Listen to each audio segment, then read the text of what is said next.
The ratio of household debt to disposable income hit a new record in the fourth quarter of last year.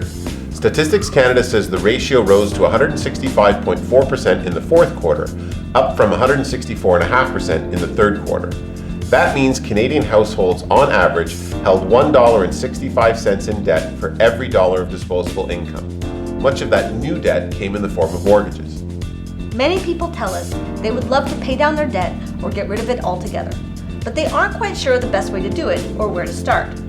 There really isn't any one best way that works perfectly for everyone, so here are some suggestions to get you started. First, make sure that you always pay more than your minimum required payments. If you only make your minimum credit card payments each month, it will take an extremely long time to pay off your balance. If you want to pay off your debt quickly, put down as much as you can reasonably afford each month on your credit cards. One strategy for getting out of debt is to make minimum payments on all your debts and credit cards except for one. Choose the one debt that is charging the highest interest rate and focus all of your extra payments on paying that one off first. Once your first most expensive debt is paid off, take all of that money that you were paying on that first debt and focus it on the next most expensive debt. Continue this method as you pay down each of your debts, and you will be left with your least expensive debt to pay down last. A different variation of this type of strategy is to list your various debts from lowest balance to greatest balance and pay as much as you can on the smallest debt while making the minimum payment on the other outstanding balances. Even though your interest charges will be more employing this type of strategy, people often feel they are making greater progress by clearing out small debt balances quickly. They stay motivated and are often less stressed because they have fewer debts to worry about. Be sure to spend less than you make.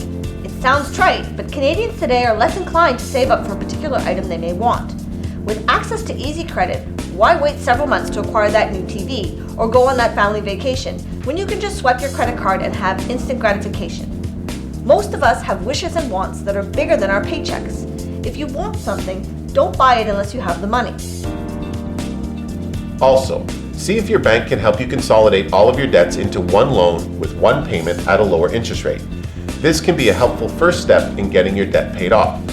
This should improve your monthly cash flow, and so it will be important to create a budget and make sure that you start saving some money on a regular basis so that you don't accumulate more debt going forward. You have to change your spending habits, otherwise this strategy won't help in the long run. Finally, if you own your own home, you may have enough equity to consolidate all of your debts in your mortgage. Just like with a debt consolidation loan, when you consolidate debts into your mortgage, you also need to create a budget that allocates money to savings. If you don't, you'll always be tempted to borrow when more emergencies arise. So that's it for today. Be sure to follow us on our Facebook page for regular updates. Thanks for stopping by, and we'll talk soon.